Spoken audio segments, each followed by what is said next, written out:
మరి జగన్మోహన్ రెడ్డి గారి మీద అంత వ్యతిరేకత ఉంటే జనం జగన్మోహన్ రెడ్డి గారిని ఓడిస్తాకి సిద్ధంగా ఉన్నారని మీరు నమ్ముతుంటే భీమవరం గాజువాకలో మీరు ఎందుకు పోటీ చేయట్లేదు?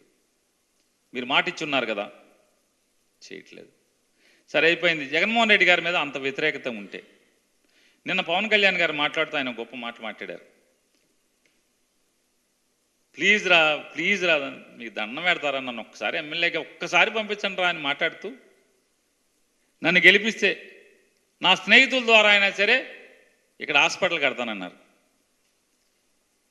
మరి మీరు ముగ్గురు కలిసిపోయి మీ ప్రభుత్వం వచ్చేస్తే గవర్నమెంట్ నుంచి కట్టరా అంటే మీ మనసుకు కూడా ఎట్టాగొట్టా ఏమన్నా నేను ఎమ్మెల్యే అయితే చాలేరా బాబు, ఎట్టాగొచ్చే జగన్ ప్రభుత్వాన్ని మీరు ఒప్పుకుంటున్నారు కదా.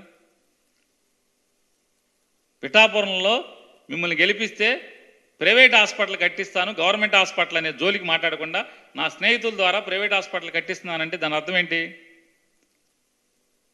జగన్మోహన్ రెడ్డి ప్రభుత్వాన్ని నేను ముగ్గురం కలిసినా కూడా ఆపలేకపోతున్నాం, వచ్చేది జగన్ ప్రభుత్వమే కాబట్టి నన్ను ఎట్టాగొట్ట ఏడిసి నన్ను ఎమ్మెల్యే గెలిపిస్తే హాస్పిటల్ పెట్టి నా ఫ్రెండ్స్తో కట్టిస్తాననే మీ మాట అర్థం. ఈ అర్థం తప్పితే వేరే ఏమైనా ఉందా? ఇదే కదా అర్థం.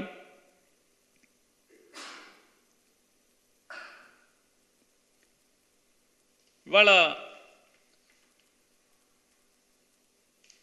చంద్రబాబు నాయుడు గారు, భారతీయ జనతా పార్టీ అంటే వదిన గారు, మరిది గారు, పవన్ కళ్యాణ్ గారు ముగ్గురే కాదు, కాంగ్రెస్ పార్టీ, సిపిఐ పార్టీ ఎవరు ఎంతమంది కలిసి వచ్చినా జగన్మోహన్ రెడ్డి గారి పట్ల ఈ రాష్ట్ర ప్రజలకు ఉన్నటువంటి ప్రేమ మమకారాన్ని ఎవ్వడు ఎంతమంది కలిసి వచ్చినా చెరపజాలరనేది ఇవాళ ప్రజల్లో ఉన్నటువంటి ఎమోషన్ ఇవాళ మన కళ్ళకి మనం చూస్తున్నాం. ఇవాళ జగన్మోహన్ రెడ్డి గారి జరుగుతున్నటువంటి ఆయన చేస్తున్నటువంటి బస్సు యాత్ర వెళుతుంటే ప్రజలు ఏ రకంగా ఎంత ఎమోషన్తో ఎంత ప్రేమపూర్వకంగా జగన్మోహన్ రెడ్డి గారి పట్ల ప్రేమను వర్షం కన్నా మిన్నగా కురిపిస్తున్నారు మనందరం కళ్ళతో చూస్తున్నాం. జగన్మోహన్ రెడ్డి గారి ప్రభుత్వాన్ని రెండవసారి రానివ్వటం అనేది ఆపాలనే ప్రయత్నం చేసేటి ఎంతమంది ప్రయత్నం చేసినా ఆపలేని స్థితిలో ఉన్నాం. ప్రజలు కట్టలు తెంచుకొని జగన్మోహన్ రెడ్డి గారిని మరొకసారి ముఖ్యమంత్రిగా గెలిపించడానికి పరుగులు తీస్తున్నారు అనేది మన కళ్ళతో మనందరం కూడా చూస్తున్నాం. అలాగే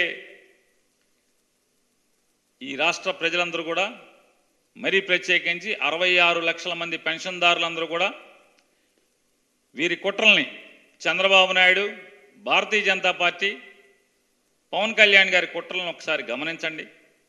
ఇవాళ రాబోయే 3 మాసాలు ఏప్రిల్, మే,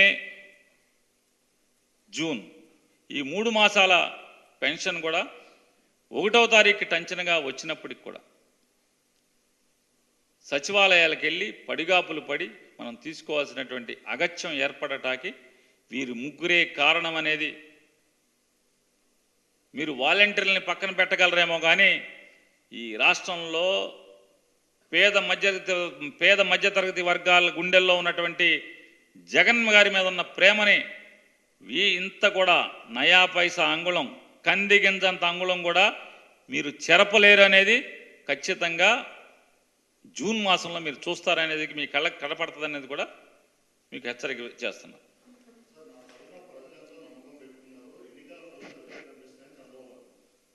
కనపడుతున్నాయి కదా. తిరుపతిలో భారతీయ జనతా పార్టీకి ఓటేయబాకండి, ఓటేస్తే ఏమొస్తుంది, నాశనం తప్పితే అని చెప్పి ఆయనే చెప్పాడు.